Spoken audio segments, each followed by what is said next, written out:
A type of math that Ramanujan worked on is called is related to something called partitions. P-A-R-T.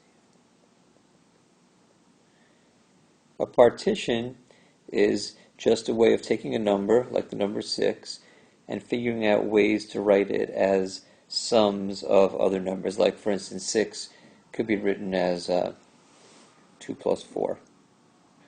Or it could be written as 1 plus 1 plus 1 plus 3. So these are two different partitions of the number 6. We don't, if we switch the numbers around, make it 4 plus 2, for example, that doesn't count as a new partition because it's just the same two numbers in reverse.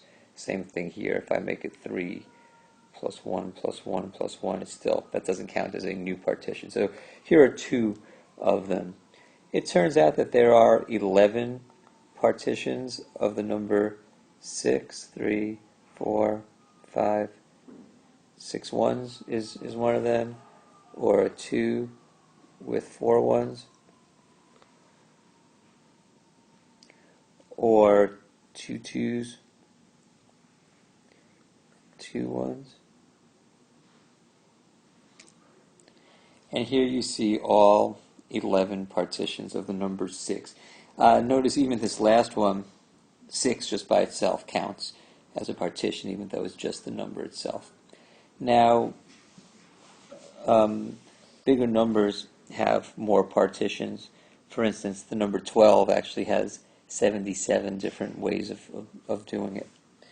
Now, if you look at these partitions, most of them have repeated numbers in them somewhere, but there are 1, 2, 3, 4 of these partitions have unique numbers in them. And some of the partitions have only odd numbers in them. And a lot of those have repeats also. So if I take the ones that have odd numbers only, but I'm allowed to use repeats, I find that there are, here's 1, just odd numbers, but there's a bunch of 1s.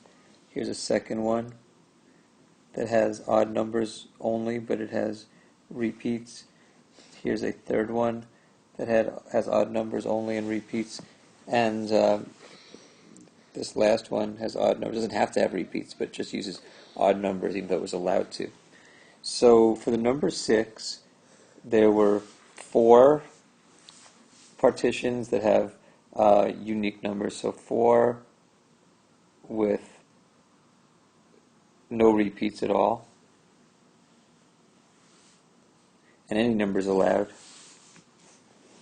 And there are 4 with just odds.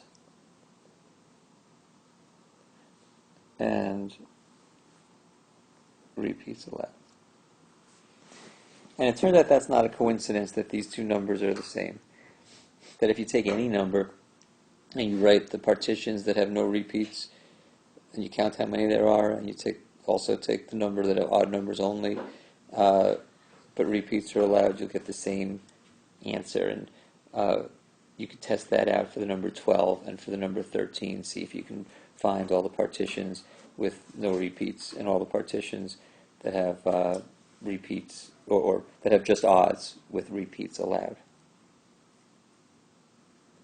One way to show that there'll always be the same number of ways as writing a number with odds, with repeats permitted, or with unique integers, is to show that for any way of doing it one way, I could show a way of doing it, the other way. So for instance, like the number 74, one way of writing 74 as the sum of odd numbers with repeats is 1 plus 1 plus 1.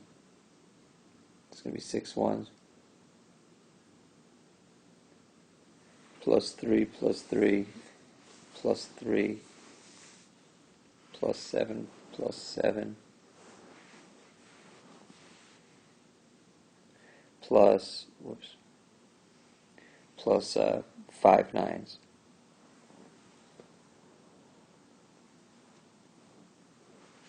And that's a way of writing 74 as a sum of odd numbers with repeats allowed.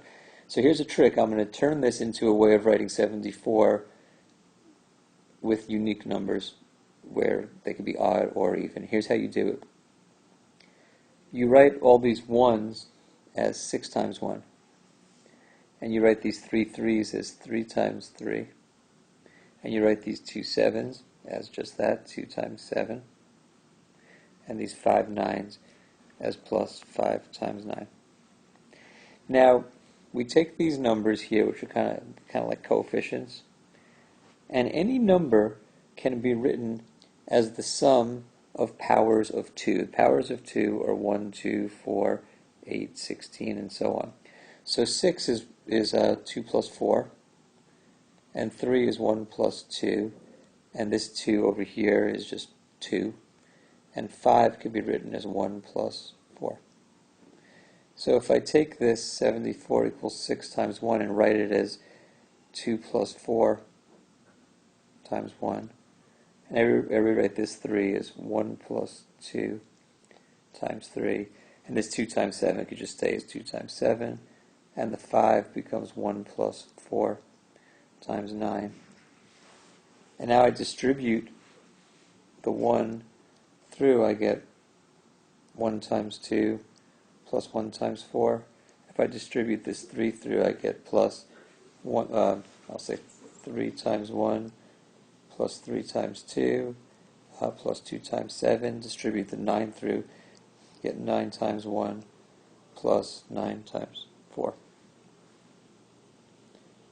And I end up with 2 plus 4 plus 3 plus 6 plus 14 plus 9 plus 36. So what I did is I started with a way of writing 74 as a sum of odd numbers with repeats allowed, and turned it into a way of writing 74 as a sum of unique integers with no repeats allowed.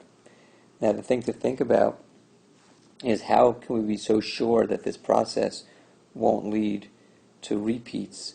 Why is it that there's no way that like this could have equaled, that, or, why is it that there are no repeats? That's a question to think about. And if you could figure that out, then you'll see why it's true that there's always the same number of ways of doing it in each way. Okay, so that's the video for this topic.